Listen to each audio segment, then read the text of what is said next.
they earn taxes. That's how the chunk of Chola's income came in. And those who were not ready to pay those taxes, the transit taxes, they were raided. And we speak a lot about, today we speak about amphibious operations, marine commandos, so on. So it was started way back in Chola's time. So they didn't add the so-called gunpowder, to propel in things like what we see in kinetic warfare. So those days, one Chola literature, which is available in a library close to this place, it's a pure transcript. It took me a lot of time and effort to actually decipher it. What it said is, they need deep sea drivers, and Cholas were basically based in the Kaveri river. The culture started there. So it's a fresh water. So to train the deep sea drivers who will go and break the pirate ship, or who can go and attack an enemy ship or a ship which doesn't pay taxes, they had a lot of sea salt put in a part of Kaveri in Tanjore. They made a small pond kind of a thing, and that's where those deep sea divers went and took practice. They went in, they were holding the breath, a lot of practices was done. So the science of building up a ship, right from what wood, where it will come from, how it has to be chopped, when the tree has to be cut, how the tree has to be seasoned, and how to build a ship without using a nail, an iron nail. This was the level of expertise which Cholas bring in. So why I touched upon Cholas is, the Indian Ocean region, if we don't dominate, that's our key vital trade route. That's point number one. And we have a coastline of excess of 6,000 kilometers. One, we need to guard those coastline. We see what happened in 2611 in Mumbai. Second, we need to secure our trade routes. When we say we are going to move to a place like the second largest economy in the world in down next 20-30 years, unless we secure our trade routes, we can manufacture, we can speak about Atmanirbhar Bharat, we can become a manufacturing hub, but if the trade routes are not secured, we are not going to win the game. So it is very, very imminent for us to dominate the Indian Ocean region.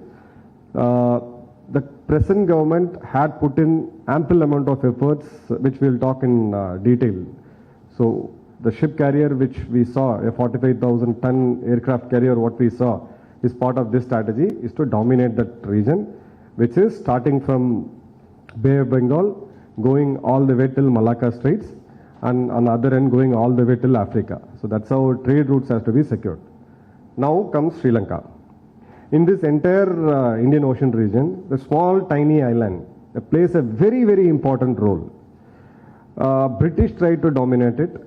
Cholas dominated it. If you keep on reading the history for the last 2,000, 3,000 years, every power which wanted to dominate the world wanted to dominate Sri Lanka first.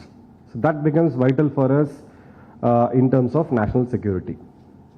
Now, unfortunately, since our independence, the most messed up foreign policy which India had ever done was Sri Lanka. It is most complicated one. People, even after 50 years of studying it, still don't have a fair understanding of what it is. நமக்கு ஒன்றும் புரியல ஆக்சுவலாக. ஸ்ரீலங்கா அப்படின்னா எல்லாருமே என்ன நினச்சிக்குவோம், அங்கே ஈழத்தமிழர்கள் இருக்காங்க, சிங்களீஸ் இருக்காங்க, புத்திசம் டாமினேஷன் இருக்காங்க, ஸோ அங்கே ஃபைட் பண்ணுறாங்க. There is a civil war which went on for 30 years. And then India went in, the IPK forces went in, we came back, one of our prime minister got assassinated, later that organization was banned, and eventually it came to an end in 2009. Now things are all okay. It doesn't work that way. To give you a perspective, a broader perspective of what Sri Lanka means, it has a very, very strong cultural and religious connect with India. Buddhism went from here. Hinduism went from here. Even the Islam, what you see today, the Muslims also inherited that religion from India. So they have a very, very strong connect with us, and they have a very cultural rivalry with us. If you look at, I'll give you an example how Sinhalese see us as a country, as this thing. So Sinhalese see India as Hindus. It's a Hindu country. Like the way Pakistanis always say it's Hindustan. They never call it as India, right? So when we look them, there was one infamous assassination attempt on then Prime Minister Rajiv Gandhi. If you would have seen those videos, one naval soldier of Sri Lankan Navy, he tried hitting a Prime Minister on head. Today, the highest fan follower of a Sri Lankan origin, except the movies, highest fan following for an individual is to this particular soldier who has been released out of jail. You can go to Facebook, check his Facebook profile. So, just imagine the amount of hate which has been nurtured and cultured over a period of time. They are not as big as what we call Pakistan or Bangladesh. So they don't have a direct confrontation with us. But that hate on Hindus especially, it simmers. It doesn't surface much, it simmers. But they are smart people, they are into trade, they are well educated. All their 5 major parameters in terms of education, healthcare, number of schools per thousand, in every 5 parameters they exceed India way beyond and above. They are very, very forward thinking country. But when we look at a country and when we define a strategy, your foreign policy, we specifically need to know who likes me and who doesn't like me. So that's why I touched upon this point. Now another set of people is what ethnic, cultural connect and ethnic connect we have is the Tamil population there. When we say Tamil population, it's always, if you see the narrative which has been set for over 50 years, it's always Eelat Tamilargal, the Tamil Eelams. But there are sizable amount of Tamil people who went from Tanjore, who went from Thiruvarur, who went from Ooty, the then Nilgiris, and who went from various parts of Tamil Nadu to those tea estates during British time, which is like 300 plus years now. They will never speak about this particular population.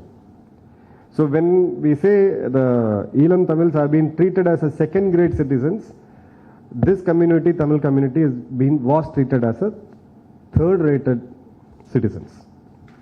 So there are Sinhalese who are progressive thinking, who are trade and culture and progressive parameters. We want to evolve, we want to become culturally strong, we want to become economically strong. And there is a very, very, very strong Buddhist, religious centric organization there.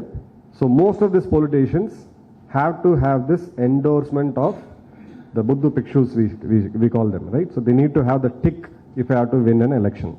So the domestic policies, the domestic politics always goes hand in hand with this particular set of religious, or we don't call it as fundamentals, but they are strongly religious.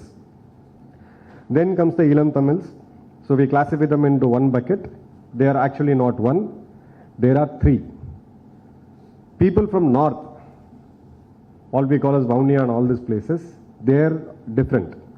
People from east, they are quite different. And the diaspora, the Sri Lankan diaspora, especially the Tamil diaspora in Europe and UK, Europe and Canada and USA, they are very, very strong. Their thought process is totally different. And then we have a sizable amount of Muslims. Their thought process is totally different. I happened to get trained with a couple of Sri Lankan officers. I had interacted with them in brief. So they all were in the same army. I had one Tamil officer who comes from that Malayagam Tamils, people who came here. So he was an army officer who was there with me. His thought process was totally different. A Sinhalese army officer's thought process was totally different. And a Muslim officer of Sri Lankan army. All these 3 didn't sync. So when we say it's a country united, no, it's still not. It's still evolving. And if you look at the democratic parameter, ஜனநாயகம் பார்த்துட்டு நம்ம ஜனநாயகத்தில் எந்த இடத்துல அவங்க இருக்காங்க, it's called as a pseudo democracy. It's not a full democracy. So the country is not one. First of all, we need to look at the country is not one. So in the past, our policy makers, starting from Pandit Nehru's time, and then we had a major breakthrough, a policy change during Indira Gandhi's time. we saw this entire nation as one. That's our first mistake. We never understood their realities, they never understood the complexities of that particular nation. Second, we thought it's a state, one of the state of India. We treated them like you are just a small state of India. When we look at Pakistan, my seniors will speak in detail about it. So what does Pakistan has in its hands? Nothing but the location.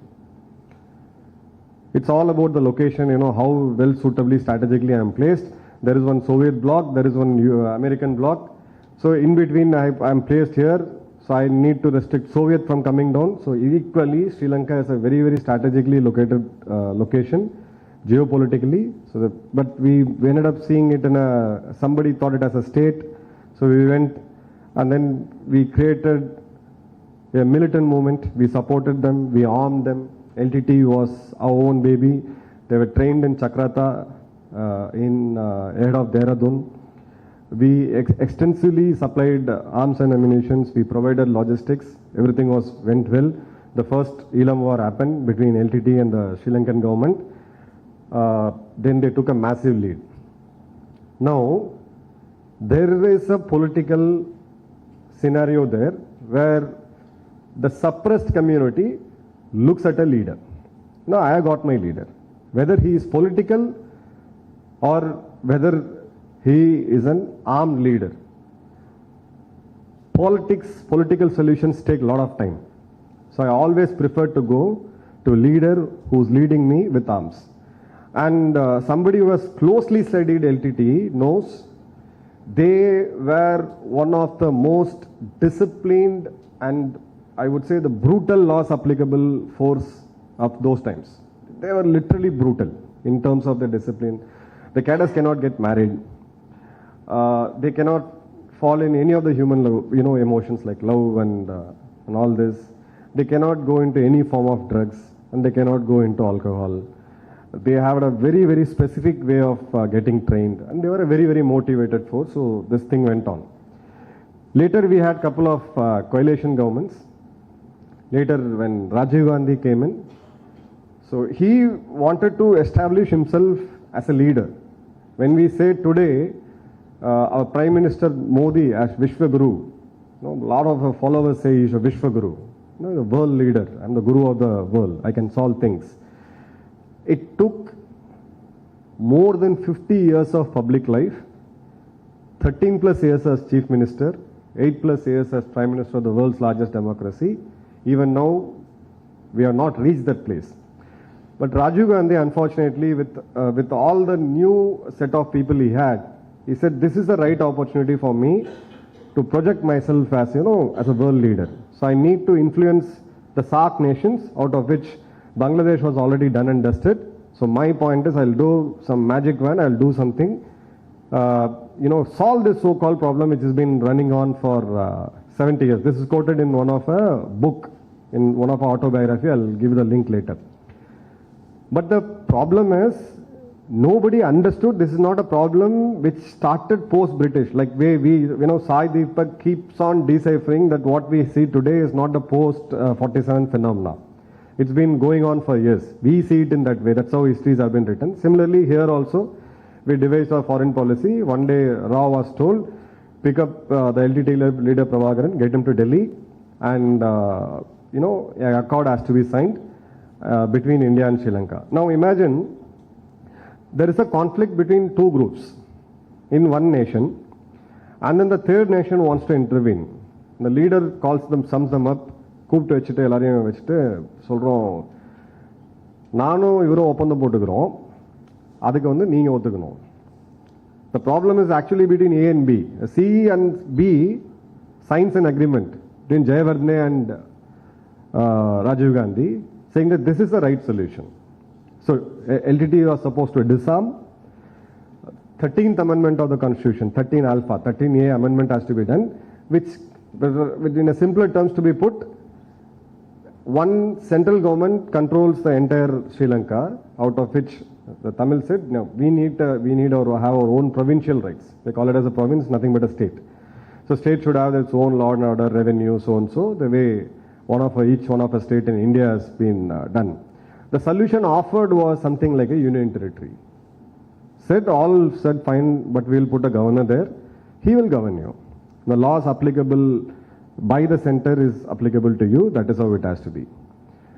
So the negotiated term should have been something like a Delhi. It's neither a state nor a union territory. Still state controls a lot of stuff. So that was also not done. So they went back. Indian forces were sent as peacekeeping forces. One of the veteran officers could tell you what weapons we carried to Sri Lanka. We were told that it's a very, very minor force. You just have to hang around there. Nothing is going to happen. Disarm LTTE, make them they surrender the weapons, get them to the political table. Whatever which was signed between Rajiv Gandhi and Jayawardene is the end of story.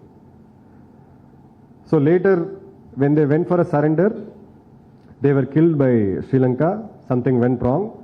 LTTE picked up the weapons, and then Prime Minister saw a very, very nice opportunity there. It was propelled. There was a back channel talk between Pakistan and Sri Lanka at those times. How many of you know that Pakistan-India-Pak war in 1971? The Pakistani Air Force was landing in Sri Lanka. They were refueling and then were going to Dhaka. So they were not so friends as we think that, today's every media says that, they are very good friends. They were not. So at this point of time, we went to ensure peace and we ended up fighting LTTE. When we ended up fighting LTTE, the picture was so bad. I happened to speak to one of officer who served in IPKF, a young major, now a very senior veteran who settled in Bangalore. He said after the IPKF forces were withdrawn, so the place where they landed up is Chennai, then Madras. When they came out of the port from the ship and they went all the way till the central railway station to go to the respective places either on leave or on this thing, they were abused as rapists. They were abused as murderers, they were abused as thieves, and they were abused in possibly the worst form of, galis in Tamil. No other nation had ever welcomed their soldiers with this. This will kill a soldier. You don't have to shoot him. It literally kills a soldier. A soldier fights on the orders of the government of the day. It's an institution which comes under the government, elected government. For whatever reasons, the local politics got so messed up, so the entire thing went for a 6. Then later we know what happened with Rajiv Gandhi. He was assassinated in the very same Chennai. A lot of political happenings happened here. Then we summed up in 2009, 10 years of UPA rule. That's possibly the maximum mess you would have ever created. Any simple logic. Either I be with this party, I win his loyalty, I hold with him, at least he stands for me. So now we are in a situation, the Sinhalese doesn't trust us, they hate us. Plain, period, simple. The Tamils don't trust us. The Malayalam Tamils, the third sect of people, they say it's better to coexist with whatever little rights I have got. So they are kind of co-living with Sinhalese in south of Sri Lanka. Namakku ipo yarume friends kedadu, ellarume enemies. So this is a classical example of, taking a sword and fighting, and then you end up hitting everybody. It's like that, the mass wrestlers come in WWF and then something happens, everybody punches everybody. That's what we precisely did. This was supposed to be our foreign policy. So we aided in the final war. By then LTT was branded as it was declared as a terrorist organization, and the war came to a brutal end. Now, as a responsible nation, when we say we are the first responder in terms of natural calamity, tsunami, anything, even now we had sent our vaccines and medical aid and whatnot. The 3 lakh people, 2.5 lakhs to 3 lakh is the rough estimate of people who were killed in that war. Those people should have been saved. If we would have made an attempt to do that, we would have been in a very, very dominating position today. Lot of things cannot be undone. I keep, talking to my Sri Lankan Tamils, people who are involved in this decision making and all. I keep telling that, if I refer Rajiv Gandhi's assassination, see, you killed my prime minister. Then a step before they'll say, IPKF, you entered my country, you killed our people, so what do you expect us to do? Then we further go. Then we say, no, we only created you. Then this never-ending argument continues. So coming to the present, the Chinese domination was started way back in 2014 and 2005 and 6, peaked up in 2015. Right? And then by then Rajapaksa was very strong because he, cleansed this entire thing. The civil war came to an end. He seemed to be a mass hero. So then we had one family rule. The Mahinda Rajapaksa, the Kotabaya Rajapaksa, and there are a lot of Rajapaksas. Their cabinet decisions were taken on a dining table. One of the senior most bureaucrat of Sri Lanka told me this. So this guy, when they started ruling, they said, okay, now it's time for us to teach India what we mean. What importance I have got. நான் எவ்வளோ முக்கியம் அப்படின்னு நான் காமிக்கணும். அப்போ நான் எதிரி நண்பனாக தான் பார்ப்பேன். So I went to China. So we took Ambantota port. The Ambantota port was initially offered to India. How many of you know this? It was offered to India when Manmohan Singh ji was our prime minister. We didn't take. He said, no, we are not interested with the terms of the agreement. We lost one major railway contract. The Indian Railways lost a major railway contract for one simple reason. We were not able to file the tender on time. Can you believe this? A country where you need to put in your influence, where your number one enemy is influencing the place so much with so much of money and power. When something like a railway critical strategic infrastructure comes up, நம்ம என்ன சொன்னோம்னா கொஞ்சம் time வேணும், extend பண்ணுங்க கான்ட்ராக்டை, time வேணும். மூணாவது time அவன் சொன்னால் டைம்லாம் கொடுத்தாச்சு, நீங்கள் ரேட்டை கூடியா முதல்ல. Making it simpler. So we couldn't do anything. So the Chinese domination went on and on. To an extent, there are places, almost 50-60% of signboards in Colombo. Today, there is Sinhalese official language, Tamil official language, English, and there is Mandarin. It has gone to that level.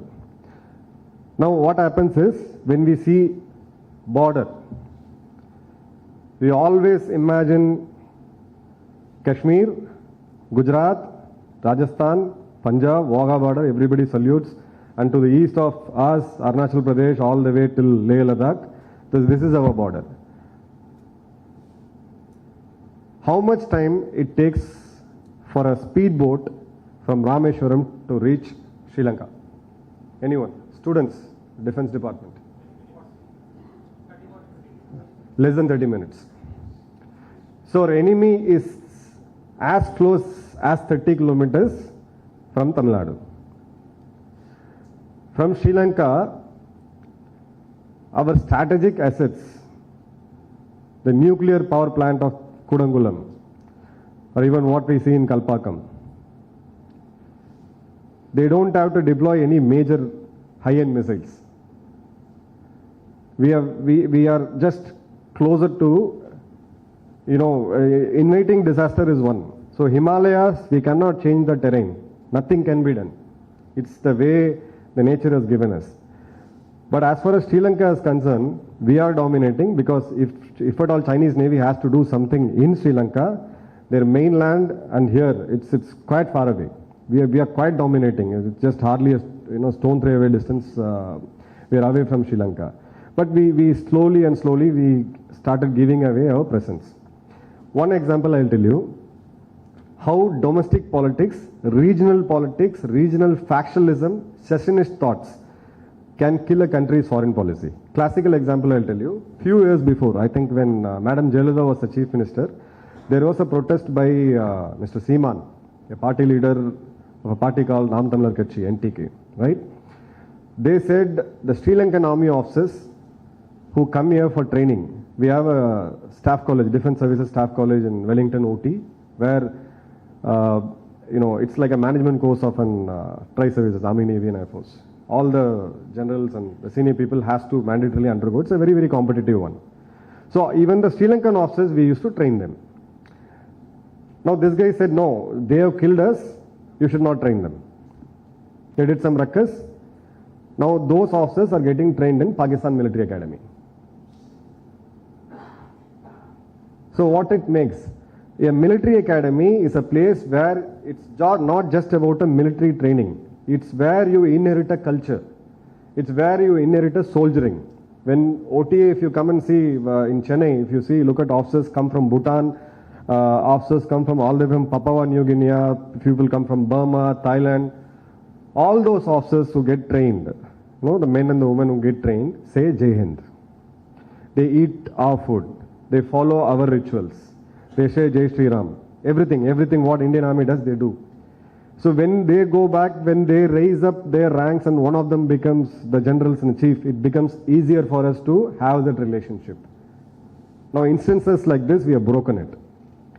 Now we also mixed up with all these complexities which we created for our own self. Now comes the Tamil Nadu politics. So one of the DKs, the ADMK and the DMK, one of them will support, the other one will oppose. Now alternatively the other one will support, this one will oppose. So there was a time one of our chief minister was given Z security because of threat from LTT. And after 5 years, she himself was supporting. Okay, Tamilagathil Ilai Malandal, Ilangayil Ilam Malarum. Very, such a sweet language. We can just crystallize it, communicate it so much. It gives, a bit of dose to you. You can all start crying. ரொம்ப ஈஸியா தமிழ் வந்து அவ்வளோ ஒரு பியூட்டிஃபுல்லான ஒரு language. நம்ம ரொம்ப அழகா இன்னைக்கு அப்படியே ஒரு கோட் கொடுத்து நான் பேசினேன் அப்படின்னா அழ வைக்க முடியும், சிரிக்க வைக்க முடியும், யார் என்னன்னே தெரியாம நம்ம அழுதுகிட்டு இருப்போம். That's what happen. 2009 when this civilian killings happened, LTT they took arms, they have to face the battle, the outcome of the battle, no doubts, it's soldiering. But when the people got killed, none of these parties could do anything. At this time, we had DMK in the government, not only in the state, they are also in the center. They couldn't stop it. So we had this, we have what we call that 26 parties coming together, raising hands and forming a government. I pray to best of the gods I know, I trust, such a thing should never happen to us, at least for the next 20 years, because the country is facing such a challenging situation. Today, we are trying to recalibrate the policy. When you say recalibration, it has to start from the beginning. We need to do it. So that's how our Prime Minister landed up in Jaffna, the first Indian Prime Minister to land up in Jaffna. We said, okay, we can't do anything about undo the war and get the people back. What we can do is to rehabilitate them. The first and the foremost thing which is needed for that is to build some houses where people are living in open. So we built around 50,000 houses. We gave direct aids. And the university in Jaffna, Yalpanam, is one of the pride. You should go whenever, if you all plan a trip to Sri Lanka, do visit that university. It's a treasure hunt of our culture. It's a treasure hunt of our culture. You can just keep endlessly seeing where we were, what were the mightiest nation we were at one point of time, at various points in the history. So we helped them rebuild that library. There's a touch to it, right?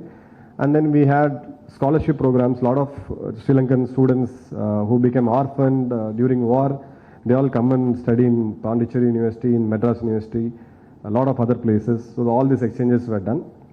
So we didn't beat the drums that we did this. Edu perisa pesikla. There is again Rajapakse's government was thrown off, and he blamed RNAW for that. RNAW, the Indian Research and Analysis Wing, is the sole cause for me to lose this election. India influenced our election. I leave it open. Whether we should influence, whether we influenced, it's up to you to decide. But this was the criteria. Then Shri Sena's government came in. We were trying to mend up our ties. Lot of Chinese contracts were put in scrutiny. Lot of it was removed. But by then, they fell into the trap which China has already set, which is nothing but a debt trap.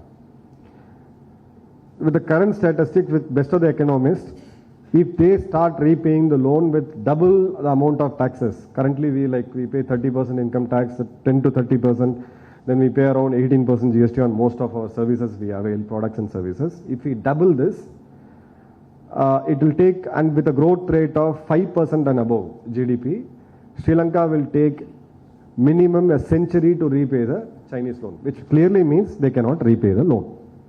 Now what if you don't repay the loan? The lender is going to say, I'm going to take your property. Right? You go for a home loan, you default your EMI for 3 months, the guy is going to say, leave your house and I'm going to take your house and auction it. Similarly, that's what happened in Ambantota, 19 years of lease. 19 years is good enough period. The Chinese have completely dominated it.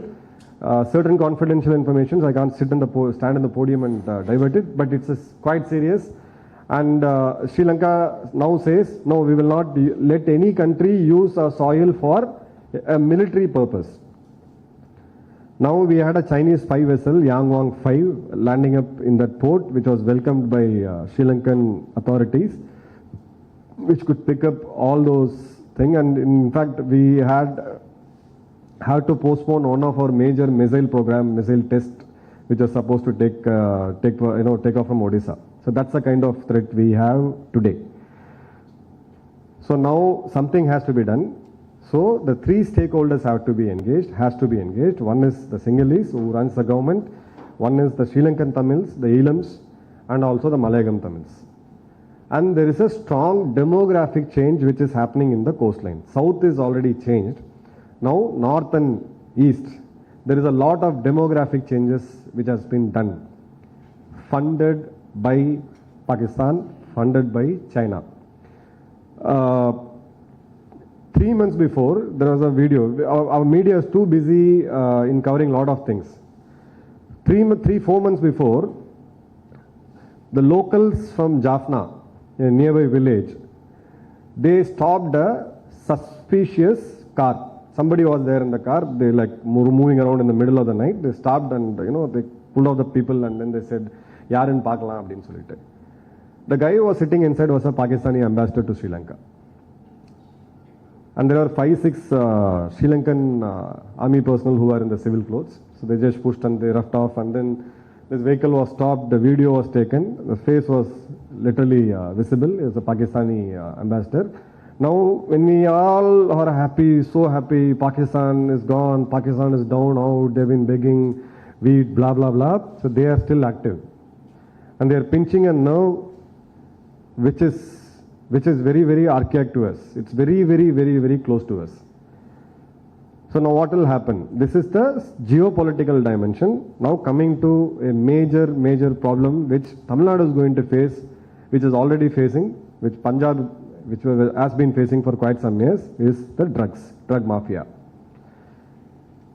If we put the entire amount of drug which was transported from Sri Lanka to India in one basket in these many years, and in another basket, if you put the number of drugs which was confiscated by DRI, by various agencies, in the last 500 days, this is 7 times the size of this entire 75 years of history.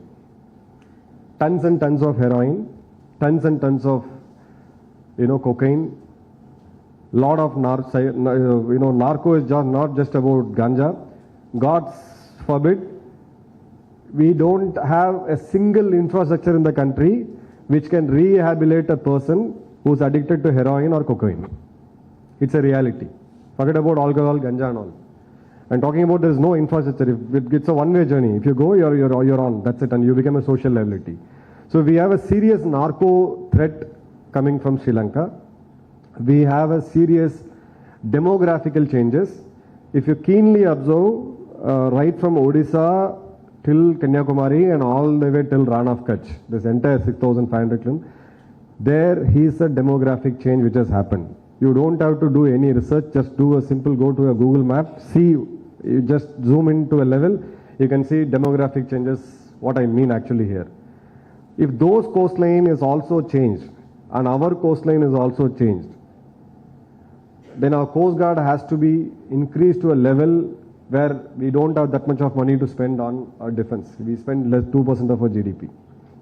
And we can't keep building aircraft carriers and navy and a mightier navy just to control this. It's better we control them right now. So today we are in a phase of recalibrating. We are in talks with the Tamils there. We are assuring them the 13th A amendment of their constitution provide them the basic dignities of life, the food security, place to live, உண்ண உணவு உடுக்க உடை படுக்க இடம். Sorry மாற்றி சொல்லிட்டேன். உணவு உடுக்க உடை படுக்க இடம். இந்த மூணுமே வந்து அவங்களுக்கு அஷ்யூர் பண்ணணும் அப்படின்னு சொல்லிட்டு தான் we are getting this entire thing now. Our couple of ministers have visited. Our foreign minister Jaishankar has been visiting there very, very frequently. The state BJP president of Tamil Nadu, Mr. Dinamalar IPS, is also visiting this. A lot of other visits are planned in the future. Is to start with 13A and move it towards a statehood to secure north and east of Sri Lanka and to make direct investments in those locations and to have a win-win partnership. So you could see lot of things happening in this spectrum. One example is the ship connectivity, passenger ship connectivity between Karaikal and Jaffna. Port connectivity, airport. There are 3 more airports are going to come up. So we want to open up the trade. We want to open up the cultural connect. There is a very, very strong cultural connect in terms of Saivam and Malayam. Right? There are two things. You go to that places. We have a lot of temples which are like still not being taken care. So we need to revive it. We need to assure them a promising life for their future, for their children. And in return, we need to secure our very important geopolitical border, which is the India and Sri Lankan this thing.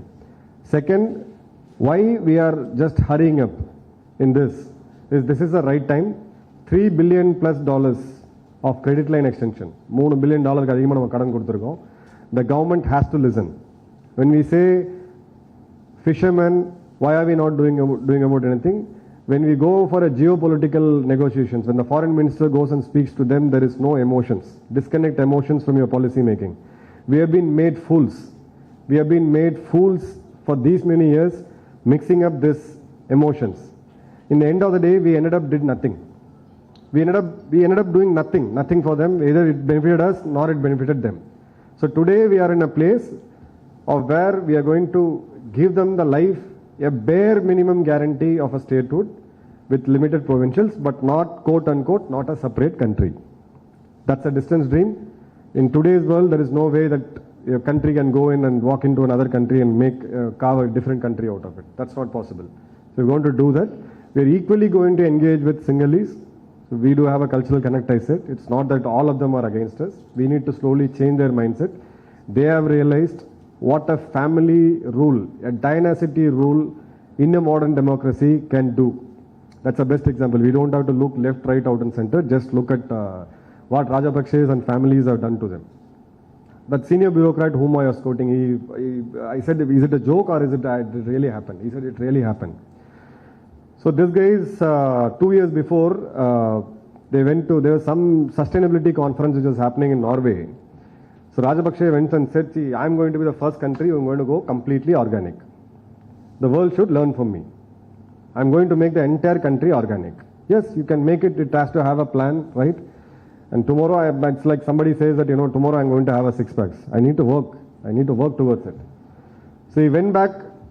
He said, I've committed this. What can be done? So his other family member, who's a minister in charge for that agriculture, he said, we'll stop importing fertilizers. Organic fertilizer. We'll start importing synthetic fertilizers. It does 2 things to us. One, we will force people to go organic. Second, we will cut down our imports so that we can save our dollars. Wonderful idea, right? So they did this. It was a food surplus country. They ended up destroying the entire agriculture. They couldn't manage the pest because pesticide was stopped. The farmers were already, were doing that. Farming is not an easy business. I'm into farming, I'll tell you, I assure you. So it was so bad. they ended up importing food, and they were running short of organic manure. You heard of the famous Chinese ship which came and supplied organic manure. It ended up being a Chinese shit actually. It was not organic manure. So it's a classical example of how a dynasty, a family can actually destroy a nation. So we are into the phase of recalibration.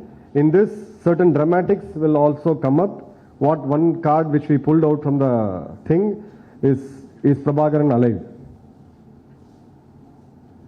He may be or he may not be, but he is a brand in which all these differences will settle down and come together. There's one good friend of me, I cannot name it, he is laughing. I'll take it offline. So the developments which you are seeing today has a very, very little connect with the domestic politics out here. Of course, there is a political angle to it. Anybody will try to reap it, but it is more towards geopolitical connect with Sri Lanka. So I'll end up here. We'll take up the questions. Tinku, should we get up the questions now or the next panelist comes in? Okay, done. Thank you. Thank you, Jayan.